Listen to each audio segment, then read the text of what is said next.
Welcome to the For the Church podcast, another great gospel-centered resource from Midwestern Baptist Theological Seminary. My name is Jared Wilson. I'm an assistant professor of pastoral ministry and author in residence at Midwestern Seminary. And I'm here once again with my friend and colleague, Dean of Spurgeon College, Dr. Sam Bierig. All right, happy to be here. You go Samuel now, or is it Sam? Sam. Sam. That's what my daughter Piper just told me. What? That my name's Sam, not Samuel. Not Samuel? Yeah. Well, sometimes I see Samuel, and I don't know if you're like one of those guys, like as you get a little older, a little more sophisticated, you want to have the full thing. You might, What's your middle? Is it Levi? Levi. Got strong. Samuel name. L. Bierig. Yeah, that's from the Lord. And then Yeah. my son has that name as well. Yeah. So you have the kind of name that seems like you should be like in an old black and white photo with a beard that comes down, and I could do the beard like part. those old, like the Westminster, the WTS photo of all the dudes. Stalwarts. Like you should be in there. Yes. Hey, there's Samuel Levi Bierig in the midst of those guys. Yeah. Mom just liked both the names. There's no like, no. It could have been Levi Samuel. Yeah. No real connection to anything valid. Anything. Yeah. I think she liked and resonated with Samuel's story in Scripture, but that was kind of the extent of it. Well, in addition to serving as dean and of the college and professor here as well, you teach what? What do you teach mainly? I teach a lot of biblical theology, hermeneutics, systematic theology, doctrine 1 and 2. Yeah, you've recently re-entered the pastorate as well in the last year, I think. In Gashland Baptist Church? Gashland Baptist Church. Yeah, tell us about that. Man, it's been just a precious and really sweet season. Yeah. They're a precious group of people bought with the precious blood of Christ. And I'm just amazed. I was preaching yesterday. We're recording on a Monday. Just a glorious people. We had a ministry meeting, which is similar to a membership meeting, and worked through budget, all that stuff. And I finished up the book of Jude. We'll be starting Luke soon. And always like the highest of highs and the lowest of lows in pastoral ministry, in the sense of you're just walking with people who are walking through tragedy constantly. And yet at the same time, just walking with people who are victorious over sin or putting to death, some pattern of sin. And so it's just such a great gift to be with these folks. I did not really anticipate this coming along. Was not against it, obviously, but so it's been. I started as an interim, and then they wanted to keep the good times rolling, so we just kept going. So that's awesome. Yeah, I was thinking about that too yesterday morning. After the service, as folks are coming up, they want to chat with the pastors. And, and it almost seemed like, as you said, good, walking in victory, and then people who were like in the fight of their lives. It was almost like people were taking turns. So someone would come up and share something great that they're, and then the next person would come up and could you pray for me? Yeah. And I just walked away going, but each of that or both of that is a privilege. Yeah. Yep. That people would let you into not just the joy in their life, but also the pain in their life. That's actually a privilege too. Yeah. That you're able to, minister a word of grace to them. Yeah. In the midst of that, there's nothing like pastoral ministry. There's nothing like it. Yeah. And just thinking about, I've been freshly aware in this season of, in God's kindness, providence, and scriptural mandate, like churches have pastors. So if that's the case, which it is, then that person who's in the highest of high and the person who's in the lowest of low really need you to be with them, like in that, in the Ecclesiastes moment. And just trying to go, okay, like whip your soul around here, like come here, go there, and be with them, and like apply all your focus, give everything you can to them that they might rise in Christ, And so anyway, but it's been a blessing. I'd love to catch up with you sometime soon about how that's going, because I think we both started similar kind of new ministry angles around the same time, and it'd be good to catch up, especially for a couple of guys who it's not our first pastorates. It's not a first, but kind of jumping back in some ways. There's probably a lot in common that we could share. But I do have you here because you are an expert in the book of Proverbs, working to be one. Well, I'm what we've got. So well, we're gonna. So we've been doing an occasional series, different installments. We have different folks on to come on and talk about different books of the Bible. And we've had Patrick Schreiner has been on to talk about Acts. We had Andrew King to talk about Hosea so far. And so I thought, who better to talk about Proverbs, which I think is a deceptively, not hard, but complex book. You're right. Yep. It has the appearance of simplicity. Right. I know what that is. Right. But there's a complexity there that I think once you get under the surface. And so you did, am I right, your dissertation? Yep, that's right. Yeah. Yeah. What was, just briefly, what was the dissertation about? Yeah. Like, what was the focus? Yeah. So it's what you're saying. So I in a lot of ways, I feel like very loved and challenged by the Lord in the book of Proverbs. I don't mean this in a dramatic way, but maybe I do. I don't know. I feel like the book really chose me. I wasn't necessarily looking for a dissertation. This is back when I was pastoring in Arkansas, and I would just write Bible studies quickly, as quick as I could, through books. And the second to last one I ever did at the church was Proverbs, and we were just going to go chapter 1 to 9. Well, actually, I don't think I started there, but realized, like, I think I have to stop at 9. Like, I don't know what to do after this. And the commentaries were just all over the place, evangelical commentaries. I couldn't, like, make sense north and south of just what was happening. I mean, I think I was faithful, but I just realized, like, there's a lot of questions here, and I myself couldn't just crack the code. So it was exegetically very taunting to me, and I was just like, I gotta figure this puzzle out. And so for a number of years, I was trying to ask the question and answer the question, what gives, like, unity to this whole book? Like, because no one agrees that there's any unity. And so that was what pushed me to try to work on a dissertation on it. And so that's what I ended up doing, and just wrestled. I ultimately came to the point of seeing it as my thesis was essentially, there's a master metaphor here called the two ways. Some have called it similar to that, but I was trying to say, I think this actually gives unity and organization to the whole book. Okay. And it's the organizing principle that the Lord has placed in it so that we can read it with an arc. It's not a narrative, but it still has a culminating center and those sorts of things. Okay.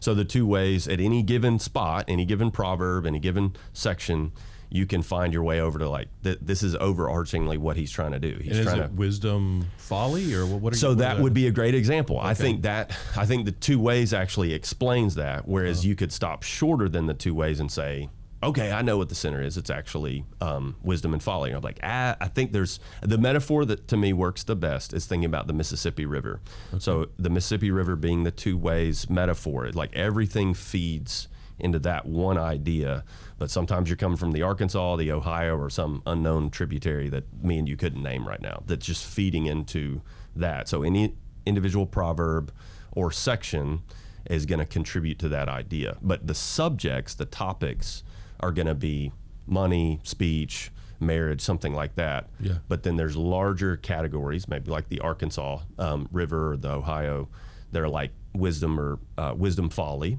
life or death, that sort of idea. And they all contribute and organize around that idea of, like, you're always choosing between a path. Are you going to fear the Lord? Oh, I see what you're saying. Yeah. Are you going to fear the Lord, or are you going to fear man? Are you going to fear the Lord or follow your idolatrous heart? Right. You know, and there's always a path available to you. Every penny, which one are you going to choose? Every word, which one? So it's more about almost the dichotomy, this way or that way. That's right. Not that you've labeled each way as this is wisdom, folly, or life or death. Yep. It could be any of those. Yep. It's just a two-way kind of. I got you. You're presented with a fork in the road. Yes. At any given moment. I mean, that's fascinating, and it's very much life oriented. So all the way this morning, you and I have been making decisions between, you know, how am I going to talk to this person? I'm rushed. Am I going to focus on this? Am I going to do that? Spend money on this? Communicate this way? And we're always choosing either to fear the Lord, which is very Christian Old Testament language, is this conversion language, or am I going to choose selfishness and something that's going to ultimately end up in foolishness and death? Yeah. So. Now, you're not here to promote a book. No. I mean, the book of Proverbs, but you are working on a book on Proverbs. Yeah. In the coming out this summer, I've got a little devotion with New Growth Press that'll come out on Proverbs, which is very much galvanizing this way of reading it. Yeah. So that's one. So would you agree the way most people read Proverbs, first of all, I mean, I think they hit the complexity when you jump in and you're like, okay, there seems to be this storyline of the dad and the son and blah, blah, blah. and then all of a sudden it's just a compendium of sayings. So like, where did the people go? That sort of thing, until you get to the end again, maybe. Yep.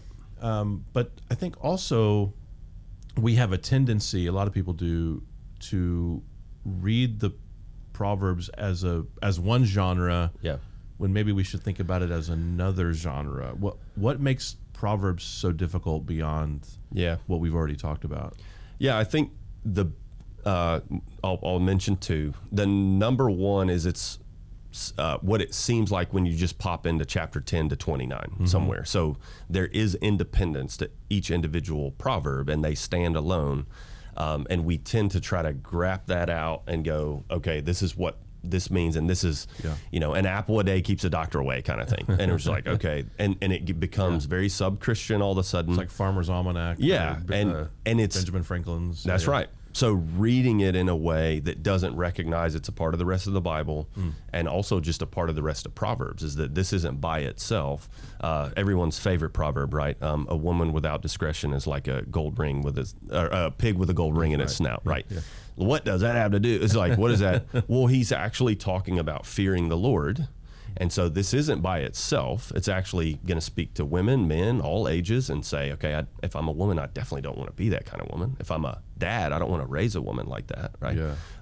If I'm a guy who's looking to be married, I'm not going to look for a woman like that. So it's going to speak to anybody, any place, anywhere.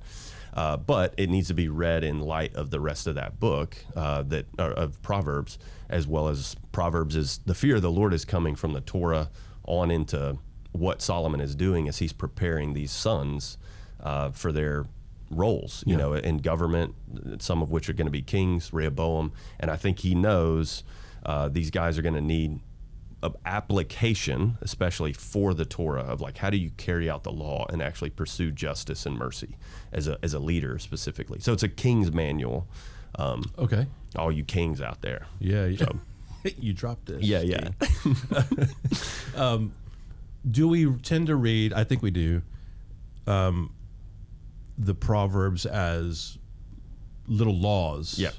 Or to read it as law, Yep. just even the biblical category as law. Yes. And in a way it is, but Yep.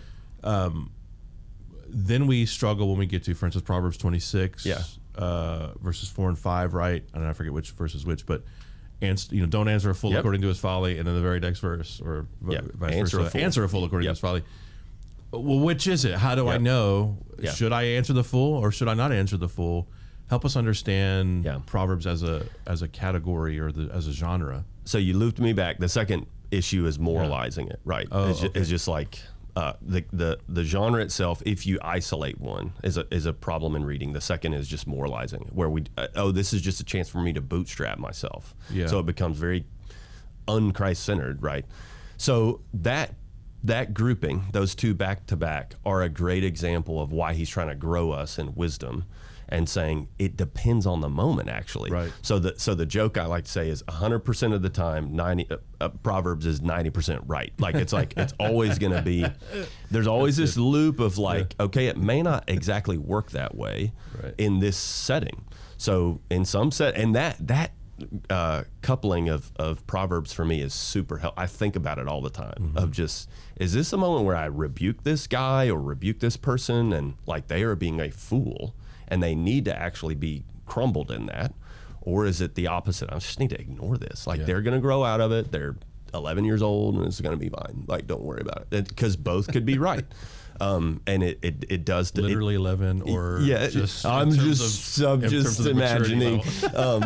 I don't have individuals in mind right now. But it does depend. So the fear of the Lord is what's going to grow you into the ability to know what to do in that moment. And you're not. It's a practice. So you're not always going to get it right. But the proverb is there to help you to go, which one is this? Which one am I going to do right here? Yeah. And it's arcing back to fear of the Lord. Am I choosing not to rebuke this person because I actually kind of fear them? I'm afraid of what will happen. I lose my job, I lose whatever, money, relationship.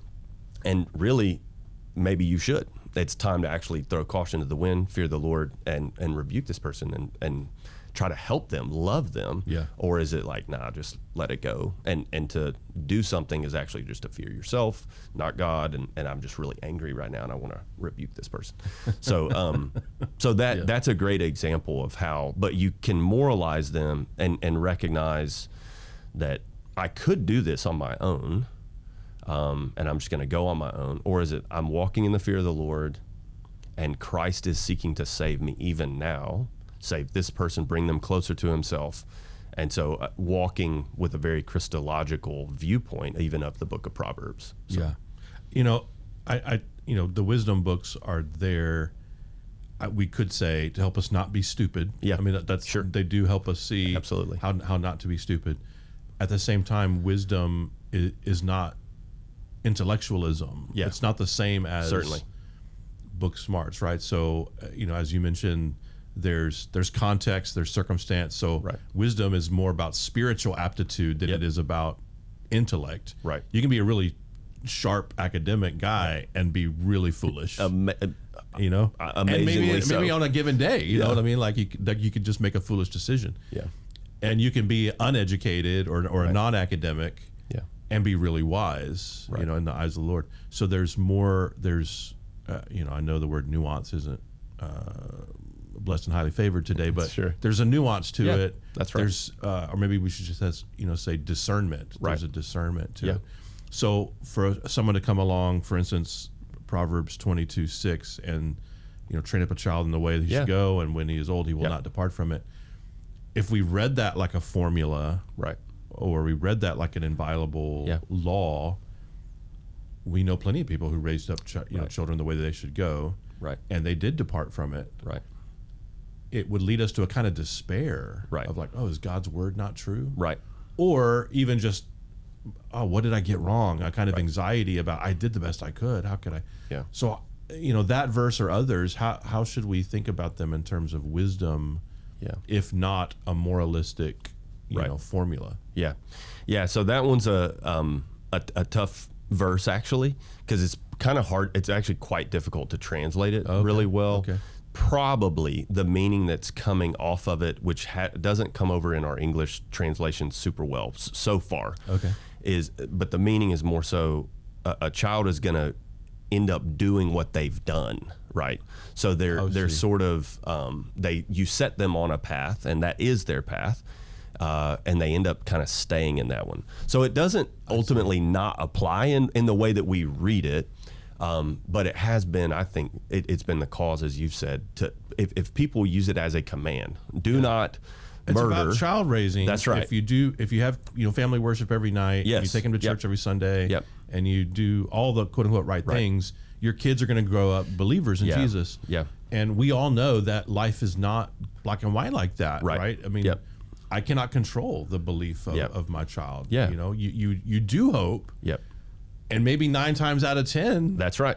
That's the example. You raise them in the fear and admonition of the Lord, and they don't depart from it. Right. But that 1 time out of 10, you're thinking, well, what happened? So and then it's not. So we want it to almost be like a command or almost be like a prophecy. And prophecy. And it doesn't work that way. 100% of the time, it's 90% right. And that's not like inerrancy or something. That's just saying it's not designed. It's saying map God's love and neighbor love onto your life. This is going to help you a ton. Right. Like that's what Proverbs is doing. And so you're always encountering new situations where you need wisdom. Every day we need wisdom on the job, working hard for you, wisdom, and it's going to be there to walk with you as you go through the process of like, do I respond this way? Do I respond tomorrow? Or do I do it now? It's like there's not a command, there's not a prophecy for that.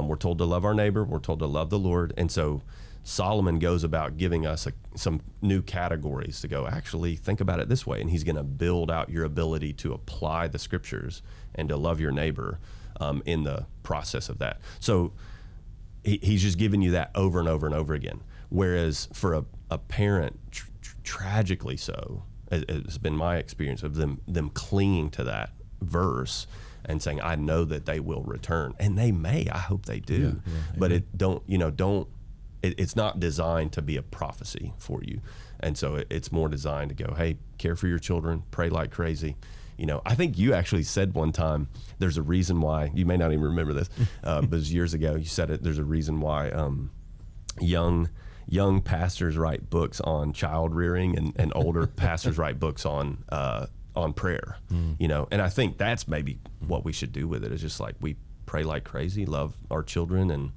and we trust the Lord, but there's not a prophecy there to be adhered to. And so as a genre and a book, you want to maybe release parents from assuming that that's definitely what it means. Yeah. Yeah. I don't remember saying that. Yeah. I'm glad I did. It was brilliant. So, yeah. It's meant a lot to me over the years. Yeah, okay. I mean that. I'm just like, okay, I don't find myself to be a particularly old parent at this moment. My children are young, but I know that that's where I'm headed, is through a lot of pain and whatever form that takes. You're like, okay, just build up that prayer stamina now and try to be patient as I walk with them. And so, anyway, but what does somebody need, right? Maybe they've reached Proverbs in their Bible reading plan, or they're doing Proverbs in their quiet time. They open it up. What are, either internal resources, maybe even external resources, but what do we need to be thinking, doing, et cetera, to understand the book well? Yeah. I mean, this is going to be very basic, but read it from beginning to end. Okay. Read it in sequence. I would encourage you to refrain from thematic couplings. Okay. But read it in its sequence constantly. Kind of answers my next question. How should you preach it? You would say someone should preach through sequentially. Yeah. Okay. Yeah. I would encourage to read it that way, and always keep that master metaphor in mind of God is trying to push me to become wise in the way I make my choices.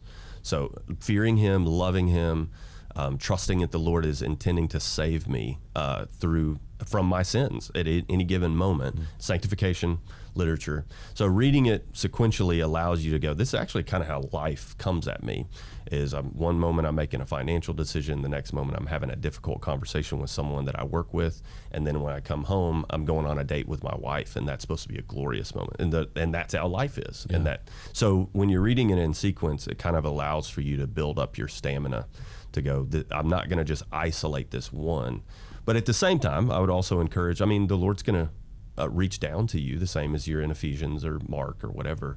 So if one sticks out to you, and then by all means devotionally, hold on to that, savor that, and maybe even slightly memorize it as you're moving or something, but try to hold on to it and trust that the Lord's speaking to you even in that process as well. How do we see Jesus in the book? How does it relate to the gospel? Yeah, the number one way, Proverbs through Solomon is trying to give you a wise king, right? A king who's going to care for the people, who's going to lay his life down for the people. And so he's really looking for the true Solomonic son. Who is this going to be? And I think he recognizes, you can see this in 1 Kings 1-11, he obviously is not it. He brings a level of peace. That's what his name means, but he can't bring ultimate peace. And so he's laying this down, and I think in the providence of God, Jesus is going to pick it up, and he's going to read it, and he is that king, right? So the term true Solomonic son, I hope it makes sense to the crowd, but there's a search for him. And Rehoboam, right out of the gate, in chapter 12 of 1 Kings, is a failure. He rejects wise counsel. He does exactly what his father tells him not to do. He rejects wise counsel, splits the kingdom in two, and we're forever changed by that, all of God's people. And then only until Christ comes back does he pull his people back together and reunite them. And so you're looking for the true Solomonic son. And if you think about it, he's the only one who always keeps the Proverbs perfectly. He never goes after the adulterous woman, chapter 7. He always makes the wise choice, chapter 9. Every single proverb, he's always going to make the right decision. He knows when to answer a fool and when not to answer a fool. Perfectly. He never, right. Me and you are like, which one is frustrating, actually. Yes, but he's not going to sin. He will not sin doing it, right? He perfectly does it. So anytime he's chastising the disciples, it's like, well, he's being useful here. He's being very proverbial and being wise. Even if he's quoting a different section of Scripture, he's operating under a proverbial understanding of going, okay, do I answer a fool here, or do I keep my mouth closed and just go, hey, these knuckleheads are going to take it okay after I'm gone? So that's a way that I would say, there's so much there, but to assume that it's sanctification literature is helpful as well, knowing that it is It would be fine at a Billy Graham rally, but it's going to be mostly there to help Christians become more Christian, and pushing us into personal holiness of going, I want to give myself over to this book, and I think that's why God's designed it that way. So Fear of the Lord is sort of a conversion moment. He gets a launch point in chapter 9, but the rest of the book is really getting you to calibrate, how does it look for me to fear the Lord and love the Lord in my life? These Proverbs will help me. Yeah. So fantastic. Yeah.